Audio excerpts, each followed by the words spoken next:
Bismillahirrahmanirrahim.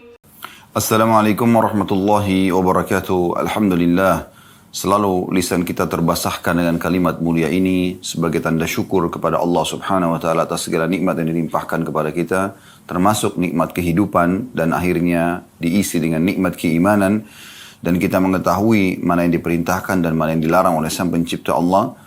Selanjutnya kita juga panjatkan salam hormat kita, salawat dan taslim kepada utusan Allah Nabi besar Muhammad sallallahu alaihi wa ala alihi wa sahbihi wasallam, yang dengan jasa beliaulah kita memahami syariat Allah Subhanahu wa taala dan juga mengucapkan salam hormat kepada beliau dijadikan ibadah kepada Allah Subhanahu wa taala. Saudaraku seiman, pada kesempatan ini kita akan membahas sebuah topik yang sebenarnya nampaknya pendek, tapi ini adalah asas atau pondasi dasar dalam kehidupan kita, yaitu tujuan hidup.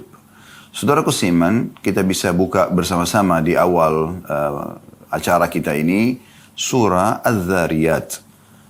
Ini biar Al-Quran yang menjawab judul kita ini supaya lebih jelas, dan dari situ insya Allah kita akan jabarkan panjang lebar. Surah Az-Zariyat, surah nomor 51 di ayat 56-nya.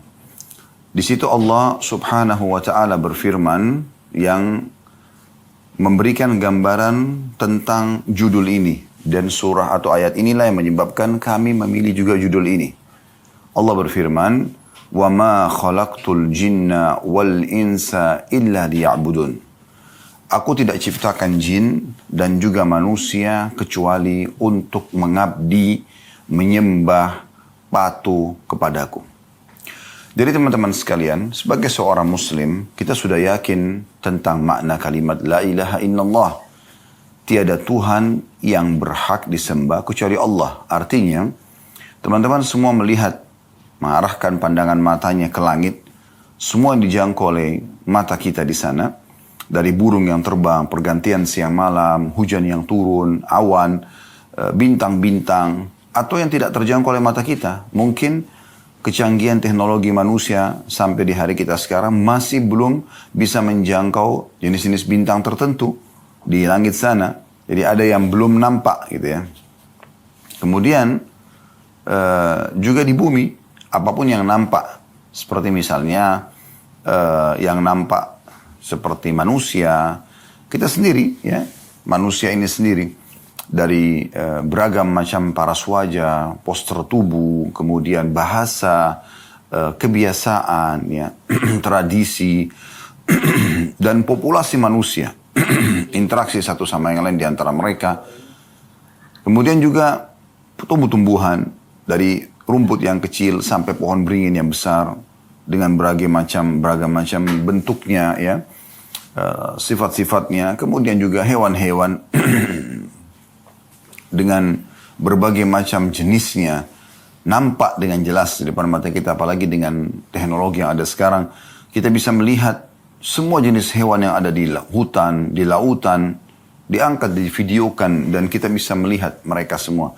Walaupun mungkin belum semua terjangkau, tapi kita bisa lihat dari semut yang kecil sampai gajah yang besar, dari ikan yang kecil sampai ikan yang besar, dari burung-burung yang kecil sampai burung yang besar. Jadi semua bisa nampak. Kemudian juga air, ya, yang kita bisa gunakan setiap harinya, api, udara, ya. Ada juga yang tidak nampak dengan mata kita. Udara pun termasuk yang tidak nampak, ya. Yang tidak nampak seperti misalnya, ya, jin, manusia, partner daripada manusia yang Allah ciptakan, tapi memang manusia Allah tidak nampakkan pada manusia.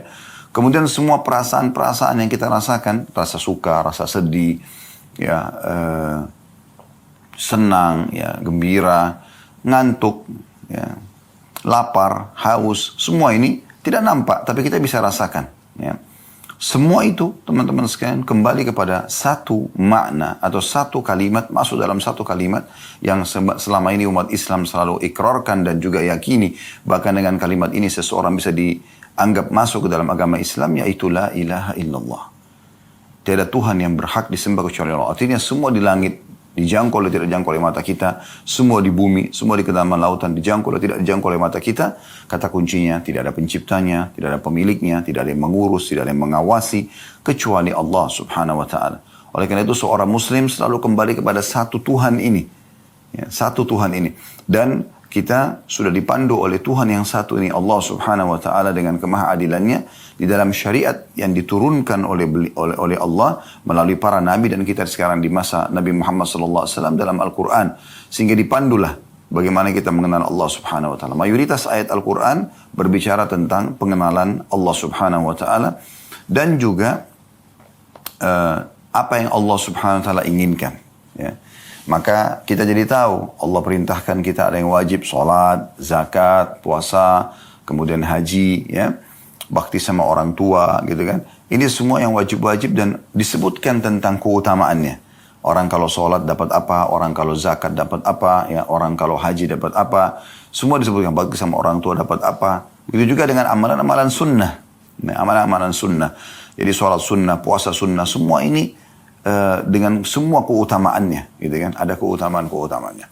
Juga dalam syariat Allah Subhanahu wa taala dijelaskan apa yang Allah larang, ya, dari zina, riba, memukul, menggunjing, memfitnah, durhaka sama orang tua, mencuri dan seterusnya, dan dijelaskan panjang lebar dengan gamblang, dengan ancaman-ancamannya supaya manusia tidak terjerumus dalam hal tersebut.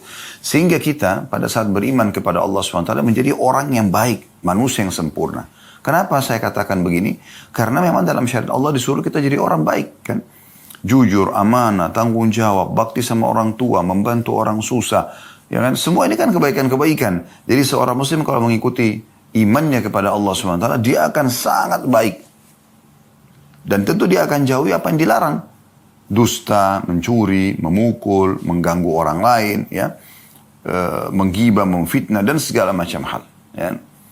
Maka seorang muslim yang beriman kepada Allah akan terkontrol hidupnya, ya, akan teratur rapi, kan gitu. Nah, teman-teman sekalian, apa yang kami paparkan tadi ini adalah tujuan hidup kita.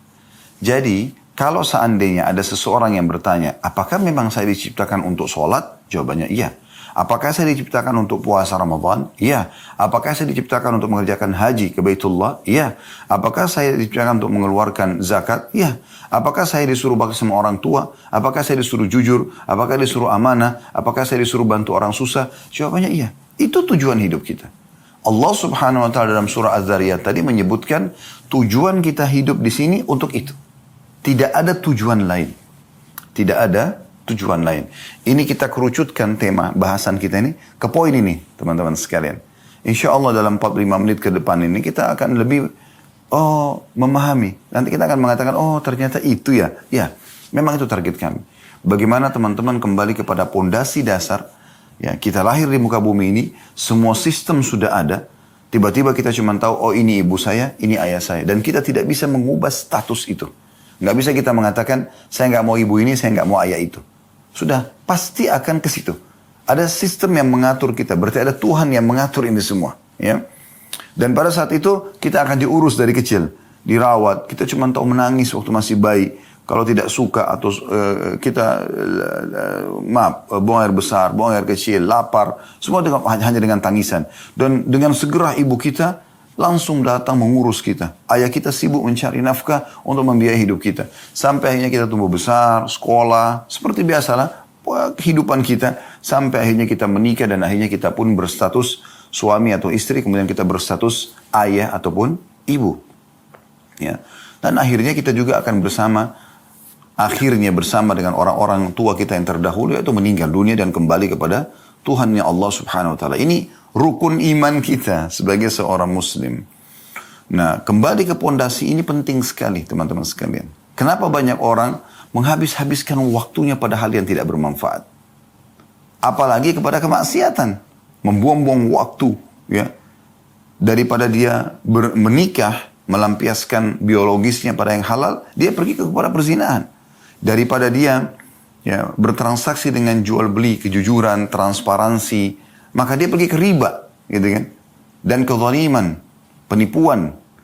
Nah ini kenapa? Karena dia tidak paham tujuan hidupnya. Tujuan hidup sebenarnya untuk menjadi orang baik, untuk menjadi orang patuh kepada Allah dan menjauhi semua yang dilarang.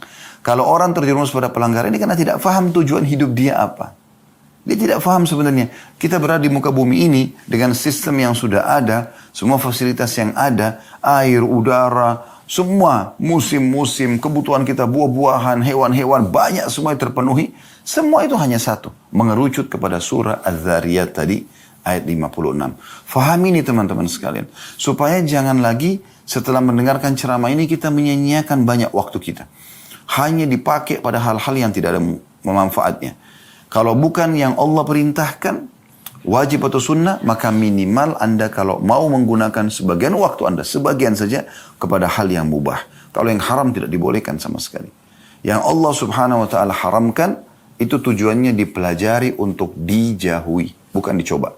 Tidak usah Anda mengatakan, oh babi Allah haramkan, saya mau coba dulu bagaimana rasanya. Nggak perlu. Nggak perlu Anda mengatakan, oh ini khamar, minuman keras Allah haramkan, saya mau tahu dulu rasanya seperti apa.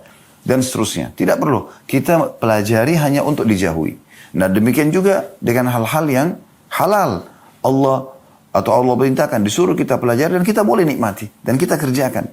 Sholat, puasa, haji dan seterusnya. Dan semua makanan-makanan halal, minuman halal, pakaian halal, pendapatan halal, silakan nikmati. Nah ini pondasi dasar teman-teman sekalian. Pondasi dasar. Banyak sekali manusia lalai dari masalah ini. Sehingga akhirnya terbuang-buanglah waktu. Dan mereka akan menyesal di akhir hidup mereka. Teman-teman bisa lihat, kita buka juga pelengkap daripada bahasan kita, Al-Quran. Silakan buka di aplikasi handphone Anda. Surah Al-Mu'minun. Surah nomor 23, ayat 99. Ya. Sekali lagi, Surah Al-Mu'minun, surah nomor 23, ayat 99. Di situ Allah subhanahu wa ta'ala menjelaskan tentang bagaimana nanti orang-orang yang tidak mengetahui tujuan hidupnya, mereka kufur kepada Allah subhanahu wa ta'ala, mereka menghabiskan waktunya selama di dunia yang sangat terbatas, 60-70 tahun setelah itu mereka akan meninggal juga. Sebagaimana para penghuni kuburan, kalau Anda lewat di kuburan, Anda akan lihat itu adalah gundukan tanah dan juga batu nisan. Tapi sadar gak kita, kalau di dalamnya ada manusia seperti kita, bahkan mungkin lebih cantik, lebih gagah, lebih kaya, lebih berprestasi, tapi toh juga masuk ke dalam kuburan. Bukan cuma mereka, para nabi-nabi pun merupakan utusan Allah juga masuk ke dalam kuburan. Mereka dikuburkan. Kita pun akan seperti itu. Jangan nanti di saat malaikat maut datang, mencabut ruh kita, dan kita sudah dibungkus dengan kain kafan, dimandikan oleh orang-orang terdekat kita yang kita tidak bisa memprotes mereka sama sekali. Mereka tinggal membungkus kita lalu membawa kita ke kuburan. Dan sesuai dengan sabda Nabi SAW, kalau anak Adam meninggal dunia akan ikut ke kuburan 3. Akan ikut keluarganya, akan ikut hartanya, dan akan ikut amalnya. Serta akan pulang 2. Yang pulang adalah keluarganya. Secinta-cinta Anda kepada suami, secinta-cinta Anda kepada istri, secinta-cinta Anda kepada anak, anak kepada orang tua, dan siapalah sahabat dengan sahabatnya, mereka paling lama di atas liang lahat itu setengah jam. Setengah jam, mungkin 1 jam paling lama. Tidak akan pernah ada seorang ibu pun yang sangat cinta dengan anaknya, ayah cinta sama anaknya, suami atau istri cinta satu sama yang lain, atau sahabat sama sahabatnya nginap di kuburan itu, tidak ada. Sudah menjadi sistem yang Allah buat, pasti mereka pulang. Walaupun mereka sedih, tapi mereka tidak akan temani kita di sana. Yang kedua, harta. Semewah apapun mobil yang teman-teman miliki, hanya akan parkir di pagar kuburan. Tidak akan masuk ke liang lahat. Juga kalau mobil Alphard Anda, Ferrari Anda dimasukkan ke liang lahat, mau diapakan? Mobil nggak dipakai di kuburan. Kan gitu. Maka semua ini akan pulang. Kerabat Anda akan beraktivitas mengisi sisa umur mereka, tinggal mereka lakukan isi dengan kebaikan atau keburukan, itu tergantung.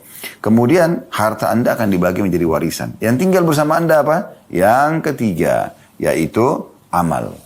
Nah yang selama ini teman-teman tidak fahami tujuan dari hidupnya, untuk sholat, untuk puasa, untuk segala macam, di saat itu mereka menyesal. Coba seandainya Nah, perhatikan tadi surah Al-Mu'minun kita bacakan, ya. Allah Subhanahu wa taala berfirman, qala rabbirji'un. Orang-orang nanti yang kafir, ya, yang kufur kepada Allah, orang-orang yang tidak pernah mengisi dengan amal saleh, ya. Mereka tidak tahu tujuan hidupnya, foya-foya saja, tiap hari mabuk-mabukan, kumpul-kumpul, tidak ada manfaatnya, tidak ada hasilnya, tidak ada detik-detik yang Allah berikan diisi dengan ibadah, ya. Yang merupakan tujuan dasar tadi surah Az-Zariyat. Dia mengatakan, qala rabbirji'un, ya Allah kembalikan aku, gitu kan. Mereka baru engah di saat malaikat maut sudah depan mata mereka, mereka sudah tinggal dicabut ruhnya, baru mereka mengatakan, wahai Tuhanku kembalikan aku. Hati-hati teman-teman, jangan Anda menjadi orang yang disebutkan dalam surah Al-Mu'minun ini. Itu 99-nya. Ayat 100-nya Allah mengatakan, untuk apa mereka minta kembali? Apakah mereka mau kembali ke restoran favoritnya untuk makan makanan kesukaannya? Apakah mereka kembali untuk kumpul lagi dengan pasangan hidup dan anak-anaknya? Apakah mereka minta kembali untuk meeting bisnis yang miliaran? Apakah mereka kembali untuk mengatur sebuah program-program yang mungkin, ya, atau mengaplikasikanlah program yang sudah mereka susun tapi belum sempat dijalankan? Tidak sama sekali. Ya. Mereka mengatakan, la'alli a'malu salihan fima tarakt. Semoga saja di saat engkau kembalikan aku, hai Tuhanku, ya, ke dunia, jangan mati dulu, gitu kan? Agar aku bisa beramal saleh, apa yang aku tinggalkan. Perhatikan, jadi ini tujuan hidup sebenarnya. Di saat kematian baru dia sadari, ternyata kumpul-kumpul sama keluarga, ya, meeting segala macam, ini pelengkap, ini warna hidup. Tapi tujuan dasarnya adalah mengabdi kepada Allah. Dia berharap kembali ke dunia untuk beramal saleh yang dulu dia sia-siakan. Lalu kata Allah apa? Kalla, innaha kalimatun huwa qailuha. Nggak mungkin, kata Allah. Itu hanya perkataan yang terucapkan di lisan. Wa min waraihim barzahun ila yaumi yub'atsun. Dan di belakang mereka ada barzakh, kehidupan barzakh, ada dinding pemisah antara mereka dengan dunia. Mereka nggak bisa lagi.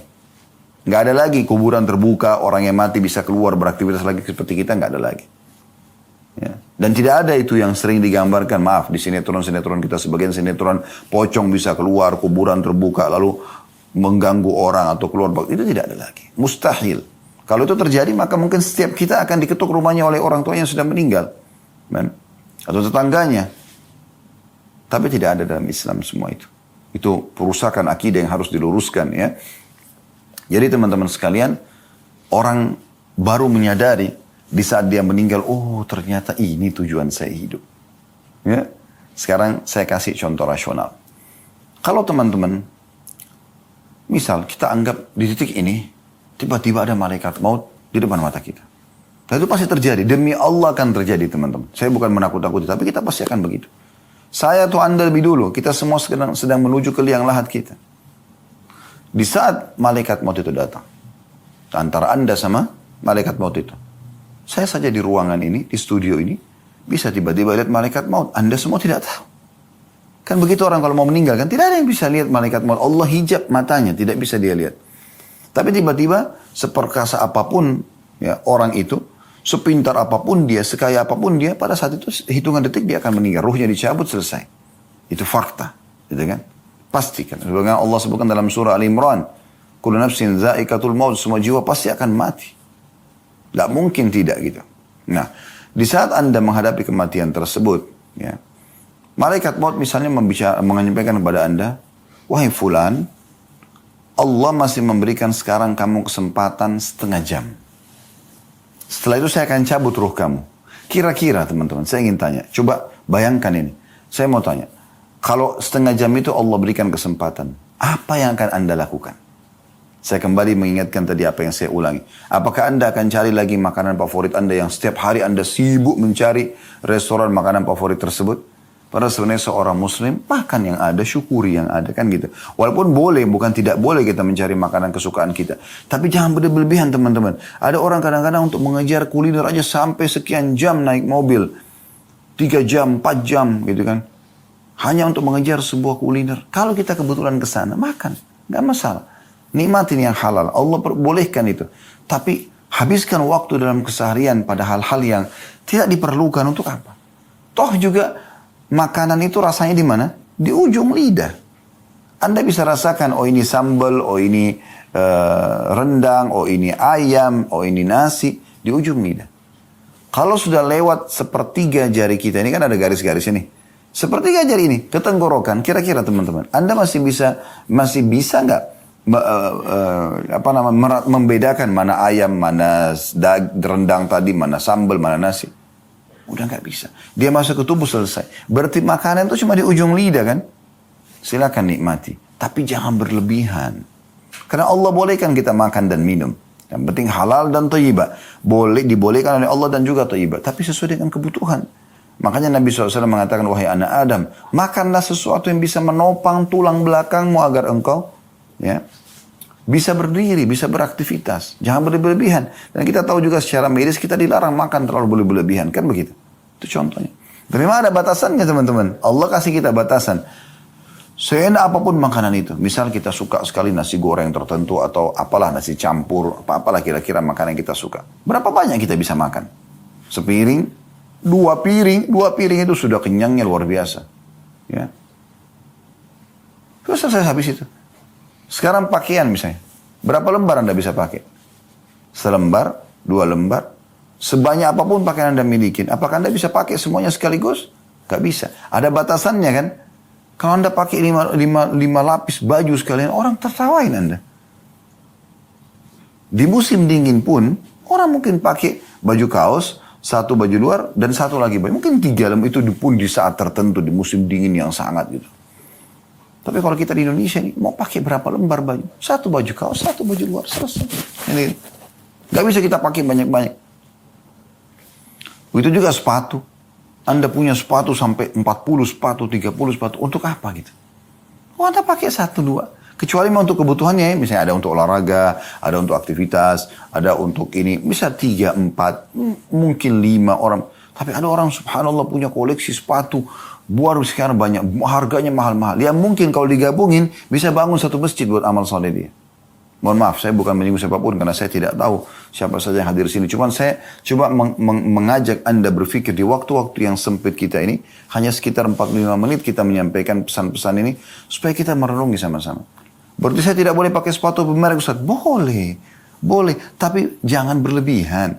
Saya tidak boleh makan makanan enak Ustaz? Boleh. Cari restoran terbaik, tapi jangan berlebihan. Gitu. Boleh, saya tidak boleh pakai pakaian yang bermerek? Boleh, tapi jangan berlebihan. Jangan menjadikan target utama. Contoh misal, pecinta-pecinta dunia ini, kalau dia mau makan di satu restoran. Lalu kebetulan dia pergi ke sana, tutup restorannya. Kecewanya luar biasa, sampai menjadi bahan cerita mungkin seminggu dengan teman-temannya. Kenapa akhi dan ukhti? Hanya karena tidak bisa makan di situ? Baik, nanti kita bisa makan. Oh, saya kemarin ke restoran sana tuh nggak dapat, tutup, sayang bener. Loh kenapa? Mau beli baju, ternyata bajunya habis, kehabisan stok. Oh, itu baju merek, bagus gini, saya mau. Akhi dan ukhti, mudahkan kehidupanmu. Bukan itu tujuan utama. Tujuan hidup bukan itu. Justru kamu harus merasa sedih di saat kamu tidak sempat sholat subuh, tidak sempat sholat duhur, asar, maghrib, isya, atau telat dari waktunya. Karena sholat kan harus tepat waktu, tepat gerakan, dan tepat bacaan. Kan ini 3 khusyuk ini. Ya.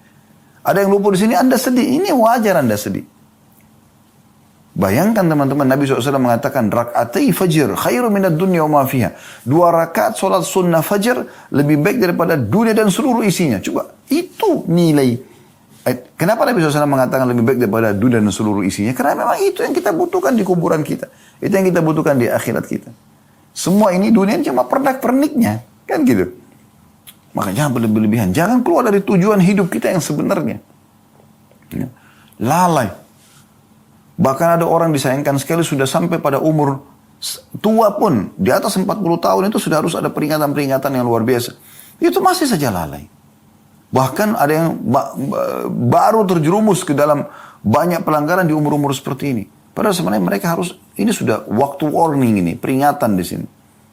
Gak bisa lagi kita macam-macam. Ya.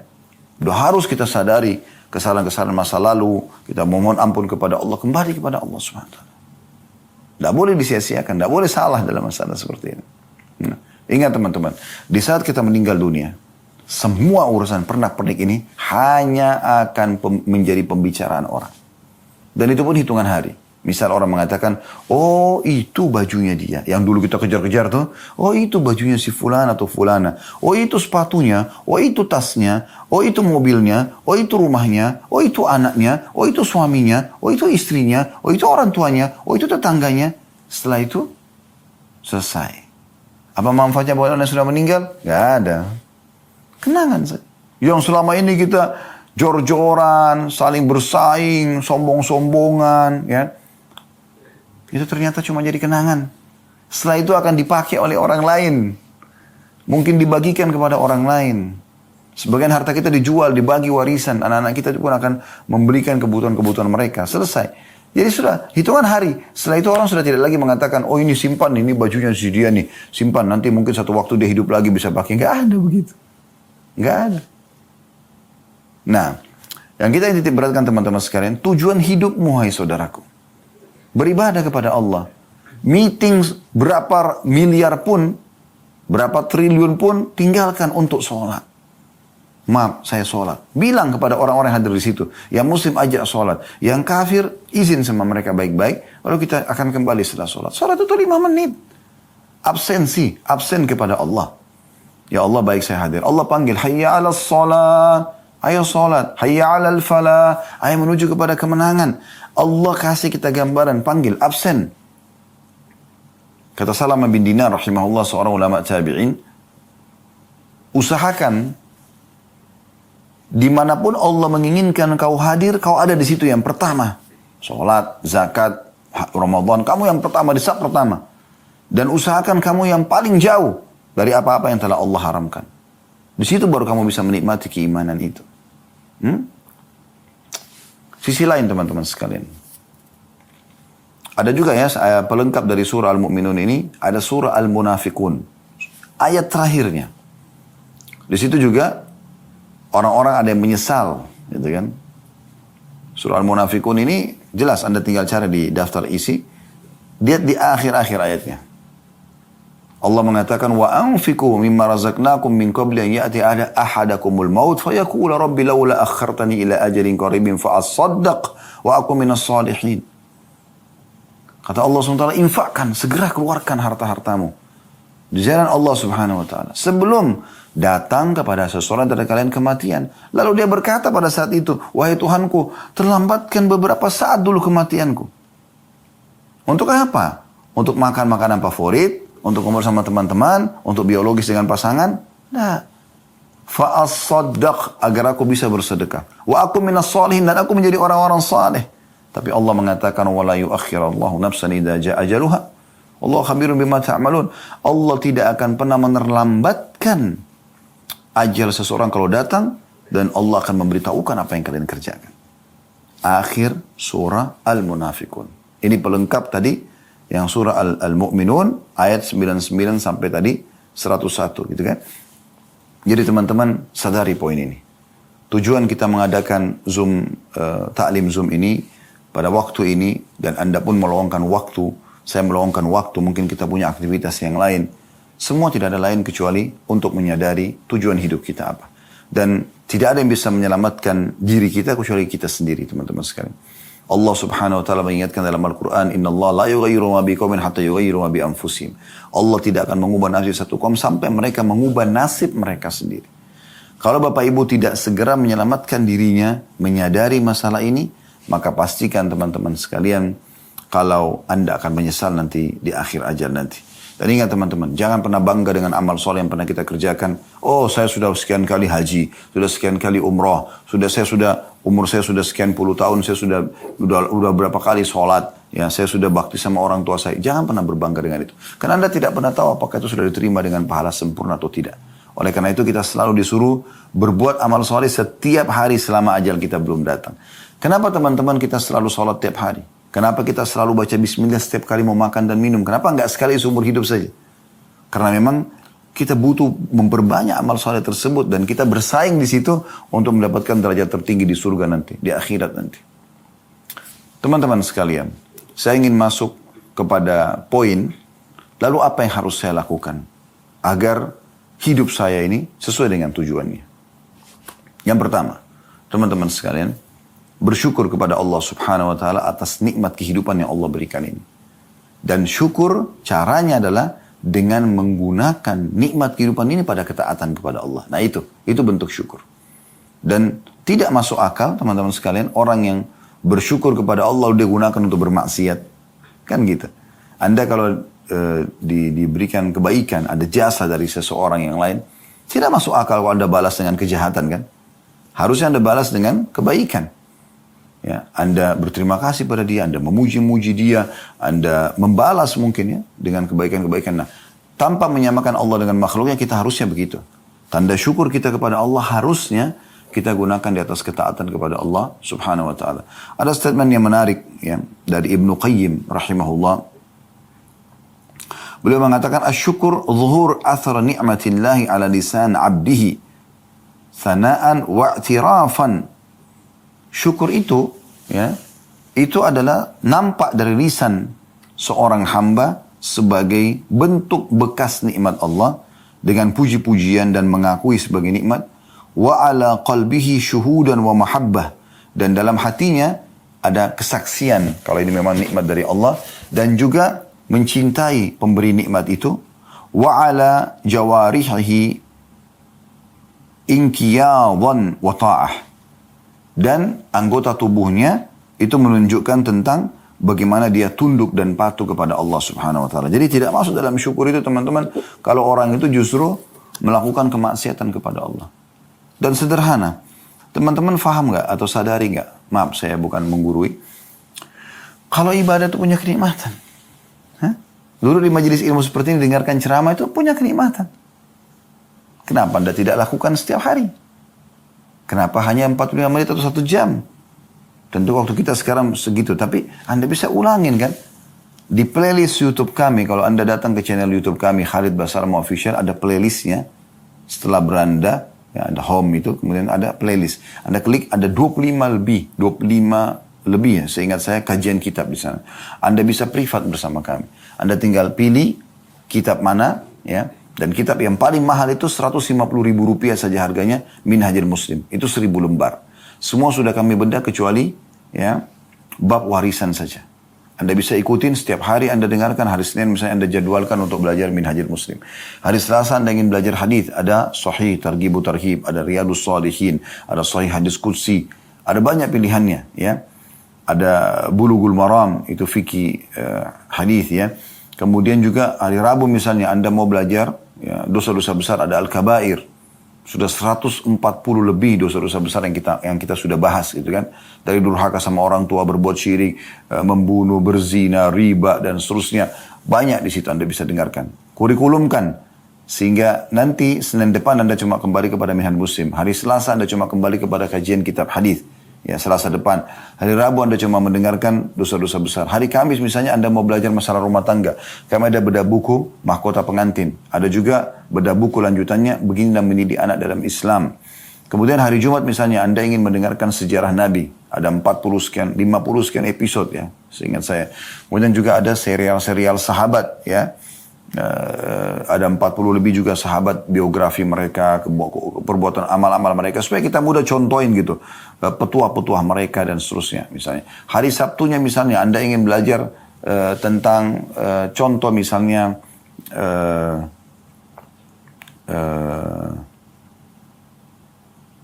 materi umum ya, seperti tablik akbar ya, seperti contoh materi-materi tazkiyatun nafs ya, pensucian jiwa. Kami ada bahasan banyak sekali tentang sabar, tentang syukur, ya, tentang tawakal. Ya. Ada juga di khutbah-khutbah Jumat, yang ada kumpulan khutbah Jumat. Cukup banyak. Ya, cukup banyak. Nah itu semua teman-teman Anda bisa pelajari, bisa jadikan sebagai kurikulum. Contoh. Ya. Begitu juga ada kenikmatan sendiri Anda, ada kepuasan dalam jiwa.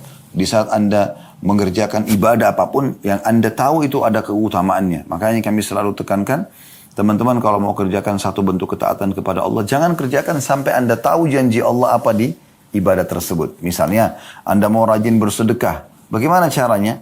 Supaya rajin Anda baca janji Allah di sedekah itu. Anda ketik di Google, keutamaan sedekah. Coba baca artikel-artikel situ. Anda ketik di YouTube keutamaan sedekah. Banyak sekali ustadz-ustadz, kiai-kiai kita menceritakan tentang masalah sedekah. Anda bisa dengarkan. Maka itu akan jadi motivasi buat Anda. Atau Anda beli buku. Seperti Riyadus Shalihin tadi yang sudah saya sebutkan. Anda bisa beli. Semua itu isinya keutamaan-keutamaan. Sahih Targhib Tarhib yang kita bedah di setiap hari Jumat itu juga ada keutamaan semuanya isinya. Ya. Kemudian Anda coba kerjakan setelah Anda tahu, oh saya dapat ini nih kalau saya sedekah. Saya dapat ini nih kalau saya sholat malam, kalau saya sholat duha. Maka Anda termotivasi untuk mengerjakan itu. Nah ini poin yang perlu untuk digarisbawahi ya. Jadi ini poin pertama saran kami, yaitu Anda bersyukur kepada Allah, dan syukur itu harus nampak teman-teman. Lisan kita selalu mengatakan Alhamdulillah. Ada yang mengatakan, oh rumahnya bagus bu ya pak ya, Alhamdulillah. Ini mobilnya bagus ya, Alhamdulillah. Oh Masya Allah, masih cantik atau makin cantik, makin gagah, Alhamdulillah. Oh Masya Allah ada jabatan, semua Alhamdulillah. Syukur kepada Allah. Karena memang itu tidak ada daya dan kekuatan kita kecuali dari Allah SWT. Bahkan kalau Anda mau, Anda ikuti dengan tawadhu, merendah. Anda mengatakan, iya Allah amanahkan kepada saya. Alhamdulillah Allah amanahkan rumah ini, Allah amanahkan mobil ini, Allah amanahkan anak-anak ini, Allah amanahkan suami atau istri ini, Allah amanahkan jabatan ini. Kita katakan begitu. Karena memang itu bukan milik kita. Setiap saat kan kita bisa tinggalkan. Tadi saya sudah kasih contoh kalau kita meninggal dunia ya. Jadi kita seperti itu, bersyukur kepada Allah. Nampak di lisan dengan i'tiraf, tadi kata Ibnu Qayyim rahimahullah, dengan nampak bersyukur. Kemudian di hati kita yakini memang, oh ini nikmat Allah. Besarkan nikmat itu teman-teman walaupun kecil. Besarkan dia. Kita bisa hirup oksigen, ini sebuah nikmat yang besar. Dan yang kita bisa mendengar sebuah nikmat yang besar. Bahkan mohon maaf, Anda bisa buang air besar, mengeluarkan angin, buang air kecil. Nikmat Allah yang besar. Bayangkan banyak orang dirawat gara-gara tidak bisa buang air besar, tidak bisa buang air kecil. Terlalu banyak nikmat Allah yang melimpah ya. Yang kadang-kadang manusia karena termudahkan depan mata dia, maka dia anggap remeh. Nah ini penting sekali teman-teman sekalian. Syukuri nikmat Allah subhanahu wa ta'ala. Yang kedua, yang harus Anda lakukan, ya, mulailah Anda membuat program-program ibadah Anda. Dan mulai dengan hal-hal yang wajib saja dulu. Tata sholat Anda. Sholat 5 waktu. Azan, nggak ada kegiatan lain. Sholat. Apapun konsekuensinya. Nggak, saya harus sholat. Karena ini kewajiban. Kalau bertemu antara hak wajibnya Allah dengan hak wajibnya makhluk, misalnya Anda mau sholat 5 waktu, ada panggilan suami bagi ibu-ibu, ada panggilan orang tua, itu juga wajib dalam agama Islam. Tapi karena bertemu dengan hak wajibnya Allah, harus kita dahulukan haknya Allah. Sholat dulu. Ada kalau lagi sholat biar dipanggil suami, dipanggil orang tua, nggak boleh kita batalin. Beda kalau hak Allah yang sunnah, sholat sunnah, bertemu dengan hak wajibnya makhluk. Misal Anda lagi sholat sunnah dipanggil oleh suami atau dipanggil oleh orang tua kita, boleh kita batalin sholat sunnah itu. Karena memang yang wajib kita dahulukan. Tapi kalau ketemu dengan yang wajib tidak bisa. Tata hidup Anda, ibadah Anda mulai dari yang wajib. Tingkatkan kualitasnya dan tingkatkan kuantitasnya bagi yang bisa ditingkatkan kuantitasnya. Ya, maaf, kuantitas di wajib ini tidak ada. Kualitas, nanti di sunnah itu ada. Kualitas yang Anda tingkatkan. Sholat misalnya, Anda tadi 3 poin saya bilang. Tepat waktu. Azan kerjakan di awal waktu. Karena kata Nabi SAW itu ditanya oleh seorang sahabat, amal apa yang paling Allah cintai? Boleh mengatakan sholat di awal waktunya. Kemudian tepat gerakan. Pelajari baik-baik gerakan-gerakan sholatnya. Ya. Tentu dimulai dari wudu. Kemudian yang selanjutnya adalah tepat bacaannya. Tingkatkan kualitasnya dari sebelumnya. Mulai dari sini insya Allah akan baik semuanya. Kalau ini sudah berjalan bagus, baru kemudian Anda masuk ke sholat-sholat sunnah. Dan jangan kagetkan diri kita. Sholat malam, atau sholat yang berdekatan dengan sholat wajib dulu deh. Sunnah rawatib, qobliyah, ba'diyah, ya. Mulai.